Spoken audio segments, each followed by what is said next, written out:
I've been asked to talk a little bit about the Inspector General's office, about what we do, and also about where we're going. These are questions that a lot of folks have for the new IG. Where are we going in the future, and what's my ideas?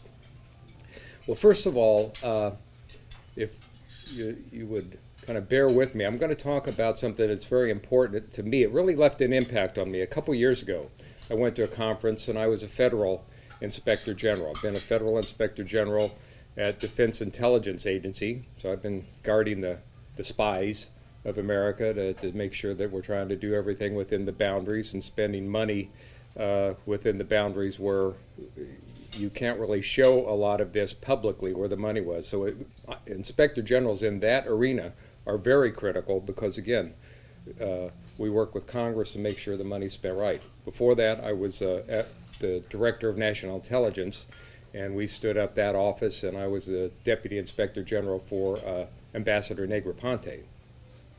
And then before that, spent a career in the Marine Corps. But at a conference a few years back where they had all these Inspector Generals, the federal Inspector Generals together, I was really impressed. They had Senator Joe Lieberman there, and he was talking, and a very good speaker if you've heard him. And he's written some good books too on ethics and leadership and some great things about what it is to be ethical in government and hold to your principles. And he was speaking about the importance of government, our democracy, and about the whole, really the keys, and I'm sure you've heard this before, but really the key of democracy, how it works. How does this whole thing work together? It's dependent upon the citizenry trust in government. Ultimately, we stand or fall as a democracy with the citizens' faith and trust in government by electing the officials and putting and holding a check. And without that trust, we've seen it around the world. You see governments fall, rise and fall when the trust in government crumbles. Following him, it was really good because following him then came Ben Bernanke from the Fed, and he spoke about a lot of the same type of themes, and then he started weaving in about the Inspector Generals, and about all the benefits and the things we do. And you can show all types of benefits at what Inspector Generals do. For example, at the federal level, for every dollar that is spent on an Inspector General, there's a return of $17 to the government. So a tremendous return on investment for Inspector Generals when you give them time. And that's a commercial. That's what we want to do here eventually. It takes time. With talking about trust and polls, Bill talked about the polling. A lot of folks don't know what Inspector Generals, who they are, what they do, but they did a poll on it, and they said people who do know what Inspectors Generals do, it's around 85% of the population trust and respect Inspector Generals. So everybody who knows what they do, again, very few people do, who they are, what they do, trust what they do. But Ben Bernanke, what he said, at the end of the day, again, you bring money to us, you root out fraud, waste, and abuse, and people, again, are held accountable. But at the end of the day, what you do for us is you bring us trust in government. That's what IGs do. We're that other portion within a government that a lot of folks don't know, that we are not a part of the executive branch. We're not a part of the legislative branch. It's a very unique office that is independent. As the Inspector General here in the county, we have a committee that hires the Inspector General. It provides independent oversight of, again, the executive branch, the county commissioners, the cities, the municipalities, and again, people by ordinance. This is based on the federal law. Nobody can jump in and say, no, I don't want you, Carey, don't go there. I like what you're doing over here, but you can't go there. Nobody can tell the office what to investigate, what to audit, what not to investigate or audit. They can't tell you, okay, I don't like the way you said that.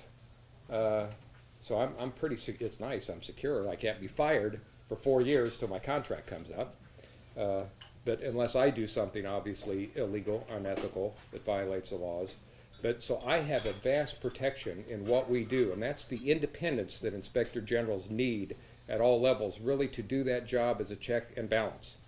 Just a little bit of history too. People say, this is something new, what's this inspector general thing? Well, General George Washington was the first person to bring inspector generals to the United States from overseas. So inspector generals is not a new idea that just came about. It's been around. This was a European idea, and there was a number of different models in Europe. But George Washington, the father of the country, saw the benefit that, hey, he needed an inspector general in his Continental Army.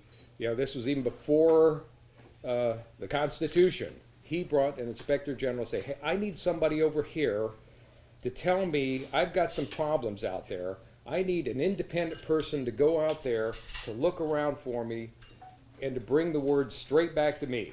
I know I've got a bunch of folks who tell me what they think I want to hear, but I need somebody that's going to tell me the truth, whether, wow, I don't like that, it may be hard, but I need somebody to tell me the truth and to help me have a good army to do what we need to do. So that's kind of a little history, and that's some of the things that's impacted me about inspector general work. I love it. I'm passionate about being an inspector general. It is great. And why I love it is because really at the core, what do we do as inspector generals? We promote integrity, accountability, and transparency in government. And we do that because we have that independence, and we're able to do that, a unique function, different from you've got the legislative and the judicial and the executive branch, but you've got these other folks. Who are these other people out there? We're able to do this, to provide this, and to promote, again, integrity, accountability, and transparency in government. So I love it. It's great. It's a great job. And we do that through audits and inspections and contract oversight and a number of mechanisms. But I like to talk about, okay, well, how do you do this? Okay, that sounds good. How do you really do this? Well, there are three parts of what we do. We do insight, oversight, and foresight. Insight, the role that we have is we come along and we make government better. We make government better through our audits, usually, and what we do are trying to make government better that way.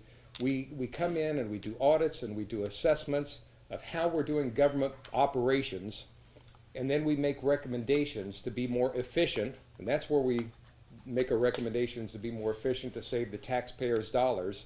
So not only saving money, but more effective. You know, how do you do it better?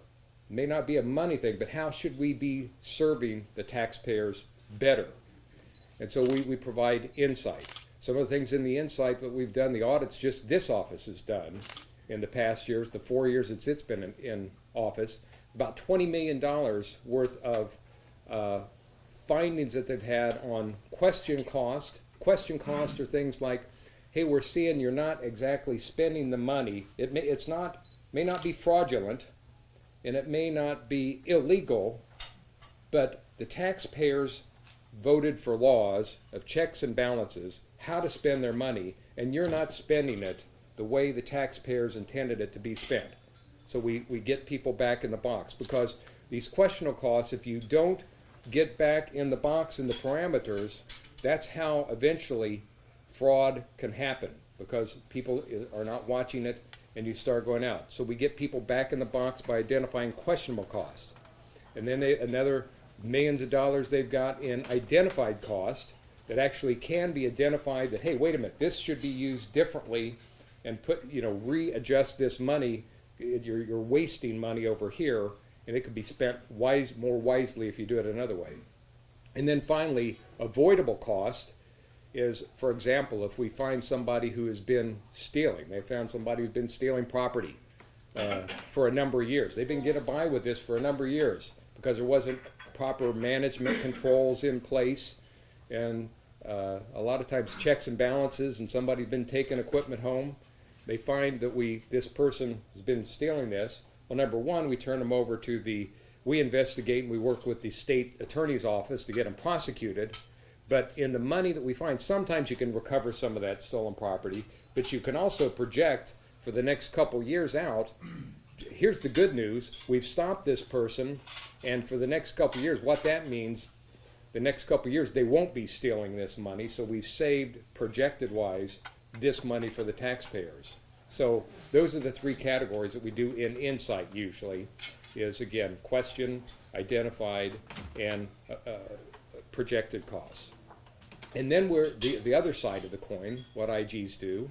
I talked about insight, and that's usually coming along good people, because again, here's another kind of a key, and I know some folks don't like to hear this because they think, you know, the government people, they're all a bunch of crooks. Yeah, I've been in government from the local level. I used to be a municipal policeman back in Indiana. I've been in the Marine Corps career. I've been in the federal government in many agencies, and now I've been here. Here's a surprise. Most people in government are good people. Most people in government are people who sacrifice themselves, often take less money than they could be making in the business world, and they're trying to be good stewards of the taxpayers' dollars. And so in Insight, we go alongside good people in the government and outside of the government and get these good ideas. How can we make government better? And so we work with those good people to do it. Now, the other side of the coin is oversight. And oversight, yes, we hold people accountable for what they're doing in government, of how they're spending the taxpayers' dollars. And if they're not doing it right, that's the side of the IG that most people know about, of rooting out fraud, waste, and abuse. Critical role that we do is we root out fraud, waste, and abuse. We do that again through our auditors. They're trained in how to find and spend money better, but they're also trained on looking for what we call red flags that may be leading to audit. And then they turn that over to investigators to investigate. And then we also, our investigators, investigate any allegations that come from employees or citizens who they think something's not being done properly, and they do investigations. And so that side of it, we root out fraud, waste, and abuse. And there's been a number of folks since this office has been in office that, again, people have been fired, we've recovered money from people have gone to jail that we worked with the state attorney's office and what they've done. So that's another side of what we do, and we root that out. But here I have to say another thing. In my career as an IG, been doing this business for a long time, first of all, the allegations that we get, half of them are not substantiated. Because a lot of times people see, and you have to have people to be able to report things, there's perception. I saw somebody going home every day at noon, so my thought is the person is cheating the government going home. Well, we do an investigation and find out, well, no, they were taking leave every day because they've got a sick mother they're taking care of. And on the books, but to the rest of the people who they're working with, they think that there's fraud going on. And that's good. They should report that, and we look into it. So half of the time, what I say is IGs clear the good reputations of people so we can set the record straight and move on. The other half of the time, yes, we substantiate those allegations. But even in those allegations, I got to tell you, most people, the majority of people who we substantiate, are still not crooks. They're usually pretty good people who use some bad judgment. I just didn't know. Sometimes they didn't know. There's a lot of rules and regulations out there, and this is the way they were doing it before, and I just came in here and I didn't read. I know they got this big, thick book here to read. I didn't read it. I just kept doing it the way the person did it before. So a lot of those folks they do things because they don't know, and we make that correction, and then the management takes appropriate action. And where we do find the crooks, and we're looking for those, we're going to take action. And again, we work with the state attorney's office to make sure the action is taken on them. So that's oversight. And then foresight. This is a role that a lot of folks don't know. In the foresight role, part of the IG's responsibility is to prevent fraud, waste, and abuse before it all happens. That's a tough thing to really work on because you don't get a lot of credit from that. And we have, for example, in my office, we have contract specialists who go out as the contracts are being bidded on and being let. They sit with management from the county and the city, and the IG folks are there. And they're in the meetings, they're out and around seeing what's going on before things are going on, and giving opinions, giving recommendations, and just being there. All of a sudden, if an IG is there, gee, I think we're going to do the right thing, or we're going to do the best thing, just by the very presence. And I kind of liken that to, if you're driving down 95, I know this happened to me the other day, driving down 95, and I saw a policeman stop a car. Everybody knows the first thing that I did, right? I looked down at my speedometer. You know, am I going the speed limit? I'm a good person, I think. I try to be good, but, I don't always follow the speed limit. I'll tell on myself. There's occasions I've looked down, I don't always follow up. Well, the first thing, I brought myself into line. And I guarantee you, if that policeman every day when I come to work, or we're driving up and down, and I see traffic stops, my habits are going to change. And that's what an IG does in its prevention mode. By us being there and by being visible, this is part of that prevention mode, by getting out. And so I'd ask you, here's my commercial. If you know any other groups that you have, from Optimist or any other groups, I'd love to speak and talk about what we do, because that prevention, people knowing that we're there, in and of itself makes government better. In and of itself makes people think, because they're the conscience. The IGs are often called the conscience of an organization. We make government better because they know we're there. Maybe we should be doing not only compliance, but should we be doing the best thing? And we help remind and point. And that's what IGs do often. Again, we're the conscience of an organization. We point people to the right thing, and we bring these things out. That's why I love IG work. I've been doing it, like I say, at the federal government. I'm so great, so happy to be down here in Palm Beach County to continue this.